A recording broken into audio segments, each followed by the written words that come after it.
테슬라 이번에 뭐 인도량이 예상보다 안 좋았다고 주식을 그렇게 무식하게 빼는데 재작년 대비 40%가 늘었어요. 적나요? 아니죠. 근데 그냥 패요. 왜? 실적이 안 빠졌었으니까. 그날 애플이 같이 거의 4%가 빠졌습니다. 그리고 그 다음 날부터 누가 빠졌냐? 마이크로소프트가 빠졌어요. 실적이 지금까지 덜 빠졌던 애들이 앞으로 빠질지도 모른다는 생각을 사람들이 갖고 있는 거거든요.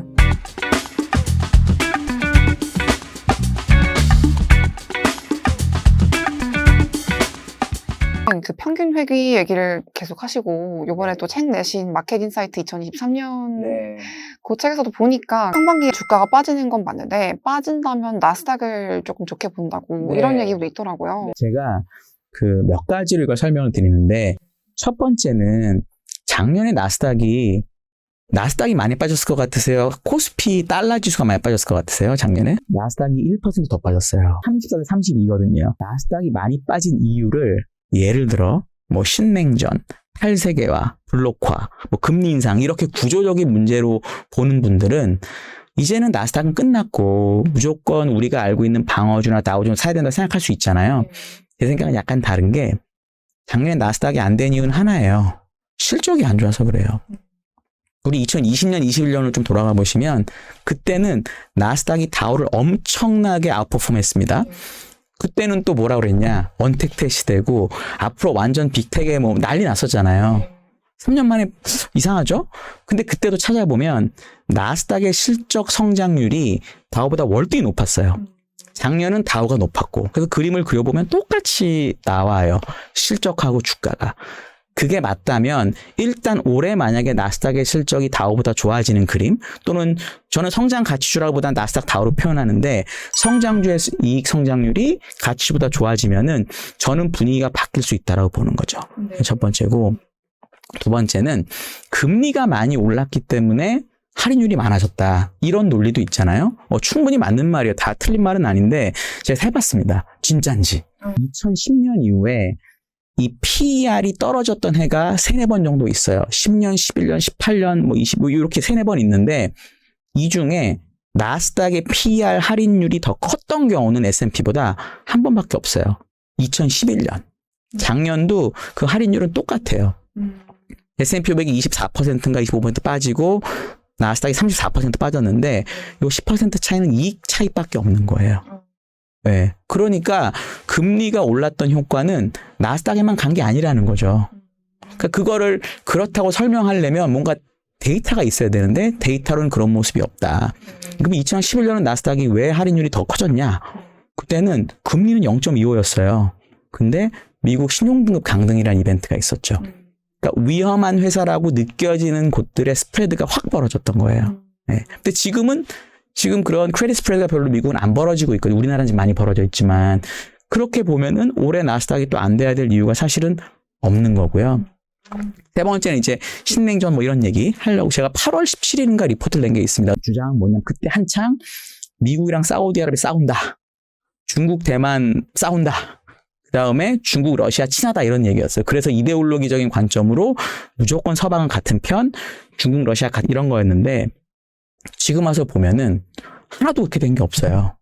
미국은 다시 사우디아라비아랑 친해졌죠. 이번에 이란 뭐 공격하는 거 막아주면서 중국이 그렇게 패투위안 하려고 했는데 이번에 그 GCC 공동성명에서 빠졌죠. 중국, 대만 요즘 무슨 얘기 들리나요?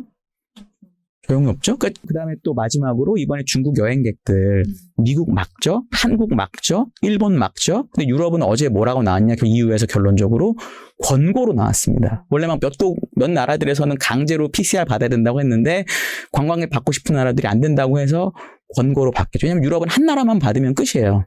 쉥겐 조약이 있어서 다 돌아다닐 수 있잖아요. 그러니까 뭔가 다르죠? 미국, 유럽 같은 편이라면서요. 아닌 것 같죠. 그러니까 그런 식의 신냉전, 뭐 블록화 이런 것 때문에 나스닥이 안 된다고 말하는 것도 되게 이상한 것 같아요. 저는 그렇기 때문에 실적이 좋아지는 게 확인이 되면 나스닥이 다우에 비해서 주식이 충분히 될 수 있다고 보고요. 실적으로 놓고 보면 나스닥은 지금 추정치가 고점에서 21%쯤 빠졌습니다. 다우는 아직 6%밖에 안 빠졌어요. 그러면 구조적으로 다우가 된다라면 6% 빠진 애가 좋은 거예요. 만약에 제 의견을 따르셔가지고 구조적인 문제가 아니라 실적에 따른 사이클이라고 보면은 다우가 더 빠져야 되겠죠, 실적은, 추정치가. 그렇기 때문에 저는 평균 회귀의 가능성을 훨씬 높게 봐요. 나스닥 중에서도 근데 뭐 섹터도 여러 가지 있을 텐데 개별적으로 분석을 했을 때 특별히 더 좋을 거다 혹은 나쁠 거다라고 보시는 쪽이 있을까요? 나스닥에서는 저는 이런 생각을 합니다. 이게 조금 뭐 단기일 수도 있고 장기일 수도 있는데 지금은 기본적으로 비용을 빨리 줄일 수 있는 회사가 좋다. 그 얘기는 인건비하고 이런 거 빼고 돈이 안 드는 업종이 좋다라고 봐요. 그래서 제가 이제 연간 전망이나 여기서 썼던 내용은 커뮤니케이션이나 이제 경기 소비재 같은 게 훨씬 더 좋다라고 주장을 하고 있는 거고, 왜냐하면 제가 연간 전망에 냈던 것 중에 알파벳이라는 회사가 있어서 그냥 말씀드리면 그 회사 잘 생각해 보시면 원가가 뭐가 있을까요? 사람, 컴퓨터. 거의 뭐 언론사랑 거의 비슷할 것 같아요, 저는 느낌이. 그러면 결국 그 사람들하고 이 컴퓨터에 투자하는 게 대부분의 비용일 텐데 작년에는 어떤 일이 있었냐면 그 전년도가 21년도가 너무 좋았기 때문에 투자를 막 하고 사람을 무지하게 뽑았어요. 근데 작년에 매출이 생각보다 안 났거든요. 거기서 그냥 무너지면서 실적이 생각보다 훨씬 안 나온 건데 지금부터 투자 안 하고 사람 안 뽑고 한다고 그러잖아요. 그럼 비용이 많이 줄 수 있는 거죠. 왜냐면 예를 들어서 제가 항상 말씀드리는 게 저는 이제 옛날부터 맥도날드 햄버거를 정말 좋아했어요. 하루 안 먹어도 괜찮을 것 같아요. 열흘 안 먹어도 it's okay. 근데 내가 스마트폰을 안 갖고 나왔다. 회사에서 내가 구글을 못 쓴다. 약간 미칠 것 같거든요. 예. 그 정도로 필수적인 일이라 매출이 어느 정도 늘어나는 거는 우리가 알 수 있어요. 그러니까 비용만 줄여놓으면 이익이 괜찮아지는 거죠. 그러니까 요런 쪽이 저는 지금 되게 좋아 보이고 그런 관점에서 비용이 줄을 수 있는 건 이런 것도 있습니다. 지금까지는 경제가 너무 좋아서 사람을 뽑기 힘들었던 일들, 이런 것들이 있잖아요. 이런 것들도 만약에 경제가 어려워져서 사람들 있잖아, 나 좀 더 일할게요, 이런 회사들은 좋아지는 거죠. 지금 고용지표 말씀드린 것처럼 중소기업의 고용이 되게 많이 늘고 있잖아요. 근데 이게 계속되진 않을 거거든요. 그게 어느 정도 꺾이면 이 사람들도 나와서 어딘가 잡을 찾아야 되고, 그러면은 소위 말하는 좀 몸으로 쓰는 직업에 대한 가격이 낮아질 수 있고, 그럼 비용이 떨어질 수 있는 거죠. 2023년 전반에 걸쳐서 뭐 분기별로 시간의 흐름에 따라서 좀 좋아지고 나빠지고 하는데도 분석해 두신 게 있을까요? 상반기에는 어쨌든 장이 빠진다라고 보는 편이어서 작년에 제일 많이 빠지고 제일 안 좋았던 쪽으로 상반기에는 도망가는 게 맞을 것 같고요. 왜냐하면 많이 빠진 애가 더 빠질 정도가 되려면 그 회사가 망한다라는 조건이 있어야 돼요. 근데 웬만한 미국의 회사들은 지금 재무구조가 되게 좋은 편이거든요. 그러니까 그런 회사들로 도망을 가고, 주식이 지금부터 오늘 기준으로 보면 10% 정도 제가 얘기하는 거거든요. 그 정도 더 빠지면 그때는 지금 아까 말씀드렸던 그런 비용 관련된 종목으로 가시는 게 제일 합리적일 것 같아요, 제 생각에는. 상반기에 빅테크주, 뭐 바로 생각나는 메타라거나 뭐 테슬라 이런 것도. 제가 그 11월 20 며칠에 쓴 연간 전망에서 종목들은 뭐가 있었냐면 뭐 알파벳이나 메타나 뭐 아마존 이런 게 들어있습니다. 거기에 애플이나 테슬라는 빠져 있어요. 왜냐하면 제가 그때 그 11월에 낸 거 한 달 좀 넘었잖아요. 왜 그랬냐면 작년에 애플, 테슬라, 그 다음에 마이크로소프트까지는 실적이 깨진 건 없어요. 테슬라 이번에 뭐 인도량이 예상보다 안 좋았다고 주식을 그렇게 무식하게 빼는데 재작년 대비 40%가 늘었어요. 적나요? 아니죠. 근데 그냥 패요. 왜? 실적이 안 빠졌었으니까. 그날 애플이 같이 거의 4%가 빠졌습니다. 그리고 그 다음 날부터 누가 빠졌냐? 마이크로소프트가 빠졌어요. 아까 제가 다우랑 그 나스닥 비교한 것처럼 실적이 지금까지 덜 빠졌던 애들이 앞으로 빠질지도 모른다는 생각을 사람들이 갖고 있는 거거든요. 그렇기 때문에 반대로 지금은 생각하는 게 낫지 않을까라고 생각을 하는 거죠. 주식 얘기를 계속 했는데 사실 작년이 되게 특이했던 해였던 게 주식하고 채권이 둘 다 어려웠던 해였지 않습니까? 올해 그러면은 주식 외에 뭐 채권을 포함해서 다른 자산의 흐름은 좀 어떨 거라고 보시는지 간단하게 좀 들어볼 수 있을까요? 네. 저는 채권은 이렇게 생각합니다. 제가 이제 지금 미국 국채 금리가 3.6% 정도 되는 것 같아요. 10년물이. 그게 3.4까지 갔다가 3.8인가 9까지 갔다가 지금 다시 내려온 건데, 이거를 어떻게 설명하는 경우가 있었냐면, 예를 들어 3.4까지 내려갈 때는 뭐라고 그랬냐? 경기가 너무 안 좋아서 내려간 거다. 이렇게 얘기하시고 3.9까지 최근에 오를 때는 아니 다시 경기가 좋아질지도 몰라서 올라간다고 설명을 해요. 그리고 지금 다시 내려가는 건 아니야. 경기가 그래도 안 좋아. 이렇게 설명을 하는 분들이 많거든요.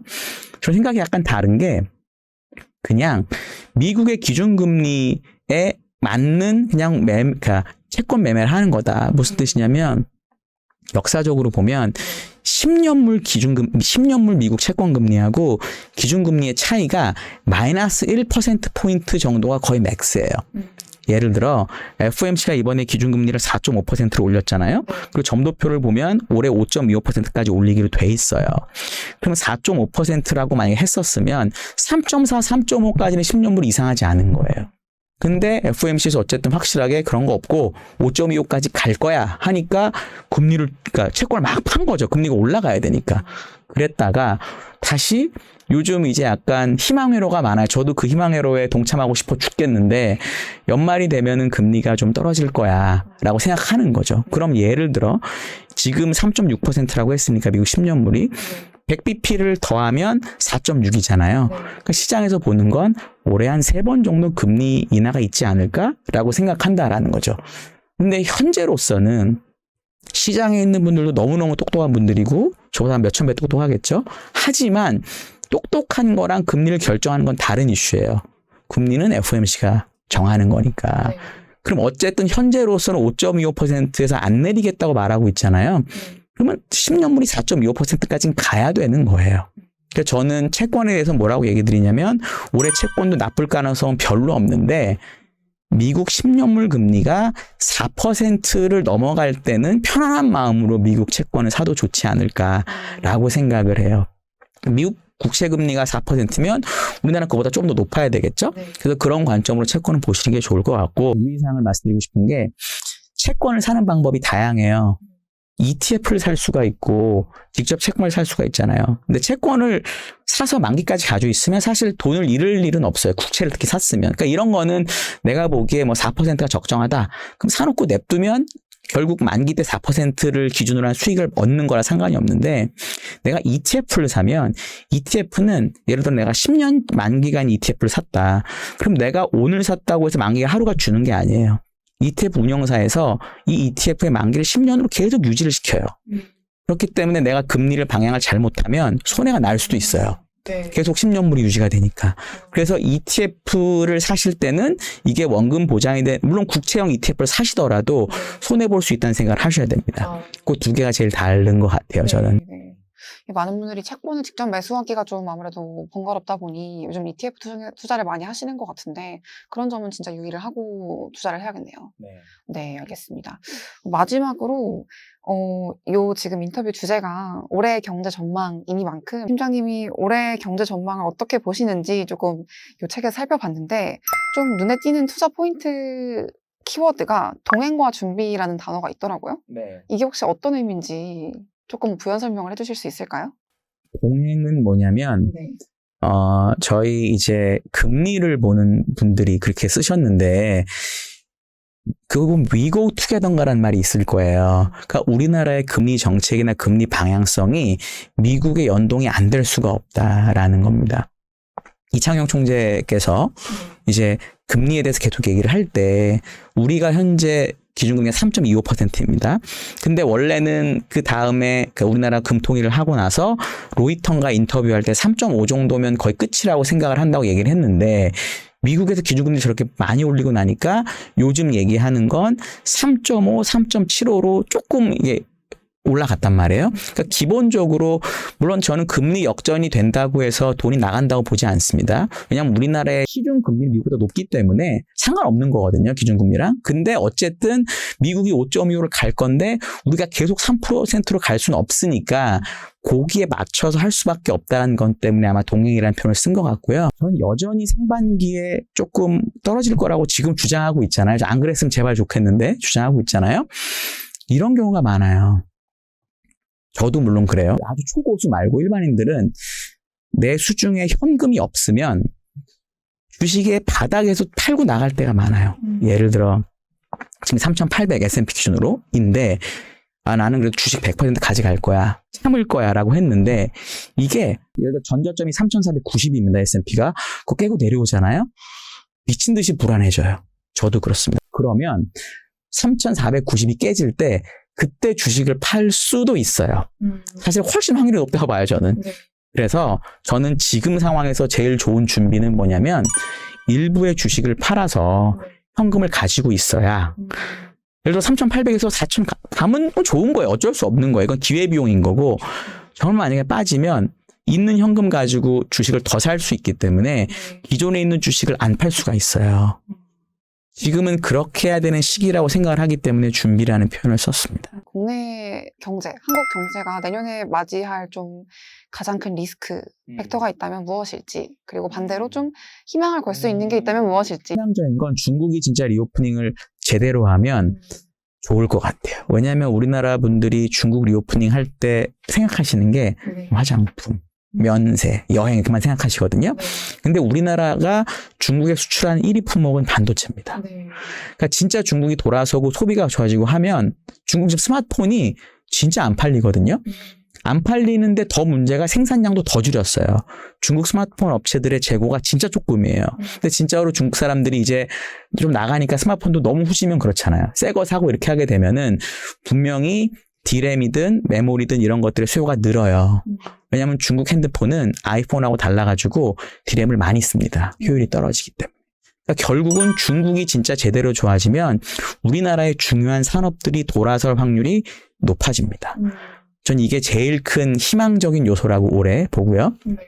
안 좋은 점은 좀 뭐가 있냐면 아까 모두에 물어보신 거랑 되게 연결이 되는데 정부에서 이번 기회에 확실하게 구조조정을 하고 가야 되겠다라고 마음을 먹고 한 번 정도 세게 충격을 주려고 하면 경제에 악영향을 줄 수 있고요. 또 하나는 어떤 이유인지 모르겠지만 그러니까 뭐 외국인들이 우리나라에서 외환을 빼가는 사태가 나오면 아주 큰 위험이 될 거예요. 지금은 외환을 뺐다는 느낌이 없고 외국인들은 안 빼는데 아까 얘기 드린 달러 강세 때문에 외환 보유가 줄거나 아니면 우리나라 정부에서 환율 방어 조금 하느라고 이런 거 빼고는 없었거든요. 근데 이게 리만 때처럼 갑자기 그때 제 기억에 1,000억 달러가 한 번에 나갔을 거예요. 금방. 뭐 이런 식이 되면은 이제 좀 문제가 심각해질 수 있겠죠. 국내 기업들 신용 스프레드 때문에 갑자기 외환이 좀 빠져나가고 그럴 리스크도 좀 현실적으로 가능한 얘기인가요? 네, 우리나라 근데 대기업들은 사실 지금 신용이 되게 좋은 편이긴 해요. 근데 물론 이제 기업마다 다르긴 한데 다행이라고 제가 느끼는 거는 우리나라 대기업들의 외화 부채가 되게 많이 줄었습니다. 그러니까 옛날에는 돈이 없으니까 조달을 다 해외에서 많이 했었어요. 특히 IMF 때는 데이터를 보니까 단기로 빌려서 장기로 빌려주니까 얘가 돈을 달라고 하는데 얘는 안, 이래서 그냥 다 날아간 거거든요. 지금은 그런 상황은 아닌 거로 보이거든요. 저는 그렇기 때문에 그럴 가능성은 낮았으면 좋겠어요. 말씀 잘 들었고요. 하나투자증권 한상희 글로벌 리서치 팀장님 모시고 2023년 경제 전망 들어봤습니다. 팀장님 감사합니다. 감사합니다.